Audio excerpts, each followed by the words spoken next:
जय बालाजी व्यूअर्स, लौकिक में आपका स्वागत है। तो आज हम बात करेंगे नीच शुक्र की वृषभ लगन के लोगों के लिए, जिनका वृषभ लगन है, दैट इज टॉरस लगन, टॉरस असेंडेंट है, उनके लिए नीच के शुक्र किस तरह के परिणाम देंगे। सबसे पहले क्विकली समझते हैं शुक्र है क्या। शुक्र हमारे विवाहिक जीवन के कारक तत्व लेके चलते हैं। शुक्र हमारे विवाह का, हमारे रिलेशनशिप का, हमारी वैभवता का, वेल्थ का, माया का, खुशी का कारक है। एंड ये बैठे हैं वर्गो साइन। वर्गो साइन होती है मरकुरी की, दैट इज बुध देव की एक्सॉल्टेड मीन्स उच्च की राशि। वहां पर शुक्र देव नीच के हो जाते हैं, मीन्स डेबिलिटेटेड। नीच मीन्स अब उनकी जो रिजल्ट देने की कैपेसिटी है वो कम हो गई है। Though they are very friendly to each other, but ये नीच के इसलिए हो जाते हैं क्योंकि जो वर्गो साइन है वो कालपुरुष कुंडली का 6th हाउस का रूलर है, और Mercury is a planet analytical thinking, deep thinking. Virgo sign होता है it's all about critical thinking and it's all about तर्क वितर्क। आपको मतलब संशोधन करना, आप सर्विसेज, आपके रोग रिपूर्ण हम 6th हाउस मीन्स वर्गो राशि से देखते हैं। जो प्रेम के कारक हैं, जो वैभवता के कारक हैं, माया के, सृजनता के कारक हैं शुक्रदेव, वो जब ऐसी राशि में आते हैं जहां पर मतलब प्रैक्टिकल हो गई, अर्थ एलिमेंट हो गए, क्योंकि शुक्र एक जल तत्व है, तो वहां पर वो से कि बहुत ज्यादा कंफर्टेबल फील नहीं करते हैं, इसीलिए मित्र होने के बाद भी वो कंफर्टेबल नहीं है। अब हम जानते हैं टॉरस लगन है आपका। अगर आपने अलौकिक को अभी तक सब्सक्राइब नहीं किया, काइंडली सब्सक्राइब अलौकिक, be the part of the family. So if you talk about taurus लगन मीन्स वृषभ। वृषभ लगन में जो शुक्र देव के पास दो लॉर्डशिप आती है, that is the first house, आपका लगन, आपका व्यक्तित्व, आपकी पर्सनालिटी, आपका ब्रेन, आपका एटीट्यूड, आपकी हेल्थ, एंड आपका 6th हाउस भी आता है। 6th house is also about health, our daily routine, हमारे रोग रिपूर्ण, हमारे शत्रु, और हमारी हेल्थ, हमारी बीमारियां भी, हम प्रारब्ध से हम क्या लेके आए हैं, प्लेसमेंट है वृषभ राशि में, दैट इज 6th हाउस को वो रूलरशिप है। ये डेबिलिटेटेड हो गया आपके 5th हाउस में। 5th हाउस क्या है? 5th हाउस हमारी खुशी का, हमारी विजडम का, और ये एक लक्ष्मी स्थान है। लक्ष्मी स्थान है हमारी कुंडली का, तो कहीं ना कहीं एक ये ब्लेसिंग हो गई आपके लिए। ये यहाँ पर राजयोग कारक बन गए। सबसे बड़ी बात है, अब आपका लगन लॉर्ड 5th हाउस में आ गया, मीन्स मेरी पर्सनैलिटी 5th हाउस मीन्स एक डिवाइन हाउस में आ गया, जहां पर कहीं ना कहीं आपके ऊपर डिवाइन ब्लेसिंग्स आप देखेंगे लाइफ में। यहाँ पर जब वीनस आते तो कहीं ना कहीं वो खुशी का कारक, आप खुश रहोगे टिल द टाइम वहां पर कोई मेलिफिक इंटरफेरेंस मीन्स कोई मेलिफिक प्लेनेट बैठा ना हो, जैसे शनि और जैसे मंगल, राहु, केतु।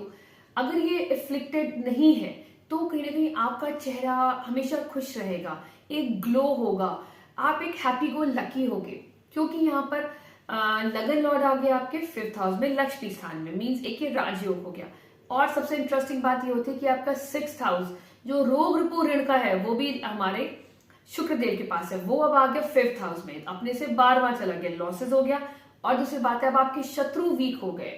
अब आपकी जो कहते हैं ना, आप कोई भी कंपटीशन में जाएंगे तो आपको कंपटीशन में जीतने के चांसेस होंगे अगर आप उसके लिए हार्ड वर्क करते हैं। क्यों? क्योंकि अब वो भी आपके कॉम्पिटिटर्स कम हो गए, वो भी तो मतलब वीक हो गया ना, तो 6th हाउस आपका वीक हो गया, मीन्स कहीं ना कहीं आपको लाइफ में बहुत ज्यादा शत्रु, बहुत ज्यादा एनिमिटी लोगों से नहीं देखने को मिलेगी।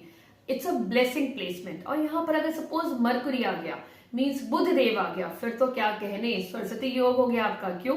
क्योंकि मरकुरी यहाँ पर 2nd Lord, house of wealth, house of speech, और 5th हाउस हमारा ज्ञान, हमारी विजडम, हमारी क्रिएटिविटी का। तो आप देखेंगे बड़े बड़े सिंगर्स, आर्टिस्ट यहां से देखे जाते हैं, क्योंकि अब आपका क्या आ गया, 2nd हाउस हमारा गला आ गया हमारी क्रिएटिविटी में, तो वो कुछ ना कुछ ऐसा करेगा जो बिल्कुल अलग होगा। और अगर आपके बच्चे का इस तरह की प्लेसमेंट है, मरकुरी भी वहां बैठ गया तो नीच भंग हो गया, तो दिस इज द बिगेस्ट राजयोग। तो हो सकता है जब वो बच्चा बचपन में होगा, जस्ट बिकॉज डेबिलिटेटेड हो गया वीनस, तो हो सकता है कुछ ना कुछ थोड़े बहुत हेल्थ इश्यूज देखने को मिलते हैं, बट बहुत ज्यादा मतलब ऐसा कुछ प्रोमिनेंट हेल्थ इश्यूज नहीं होगा जिसकी वजह से आपकी पूरी लाइफ या आपके फंड्स एग्जॉस्ट हो जाए। थोड़े बहुत चेंज ऑफ सीजन हो गया, little bit of thing, till the time वो एफ्लिक्टेड नहीं है। अगर नहीं है, this is the biggest blessing for you. तो आप अपने बच्चे को कोई ना कोई क्रिएटिव फील्ड में डाल सकते हैं। उसका गला बहुत अच्छा हो, गाता बहुत अच्छा हो, तो आप उस फील्ड में उसकी हेल्प करें ग्रो करने में। Could be possible he can be a good painter, या वो बोलता इतना अच्छा हो कि लोग इंप्रेस हो जाए, तो आप उसके बोलने की कला को मतलब उसको बेटर करने के लिए अच्छे कोर्सेज में इसको एनरोल कर सकते हैं। वो एक हैप्पी गो लकी बच्चा होगा। एंड कहीं ना कहीं डिवाइन ब्लेसिंग से हमने बात करी थी, उसके ऊपर होगी ही होगी। यहाँ पर ये भी देखा जाता है कि बचपन से बच्चे हैप्पी गो लकी होते हैं तो बहुत ज्यादा अपने करियर को लेकर सीरियस नहीं होता।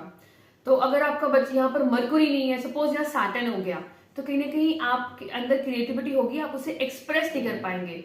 तो अब आपको अपने बच्चे को उस टाइम पे अलाइन करना है कि नहीं, अगर सपोज वो क्रिएटिविटी को इतना मतलब खुल के नहीं बोल पा रहा है, कॉन्फिडेंस उसमें इतना नहीं आ पा रहा है, तो आप उसके ऊपर you work on those areas of your child, कि भाई उसके अंदर लैक ऑफ कॉन्फिडेंस है या lack of expressing the thoughts.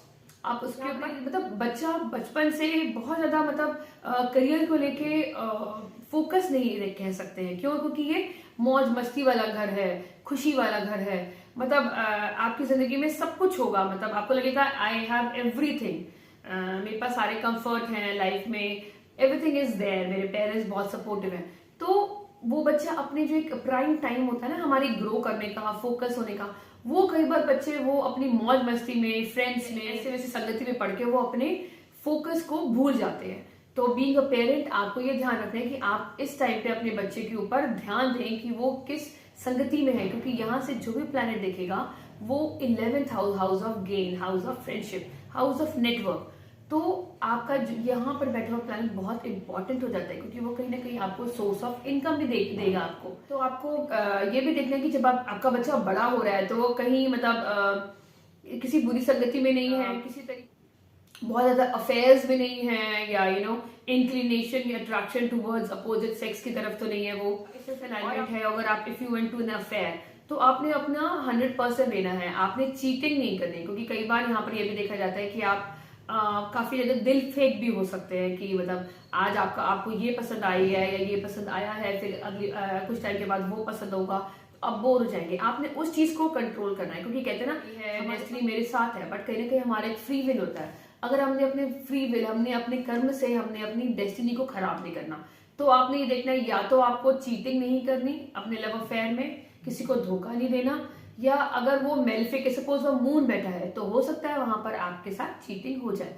तो आपने अपने आप को सबसे बेस्ट है आप एक लाइन पकड़ लें, जिस चीज में आपको इंटरेस्ट है उस चीज के ऊपर आप बहुत काम करें, और उस चीज से आपको ग्रोथ बहुत मिलेगी। You can have good income, you can have good career with that. तो आप इस तरह से भी कह सकते हैं। इसीलिए बहुत ज्यादा मौज मस्ती करने के बाद हम किसी का दिल न दुखाएं, हमें ये हमेशा ध्यान रखना है।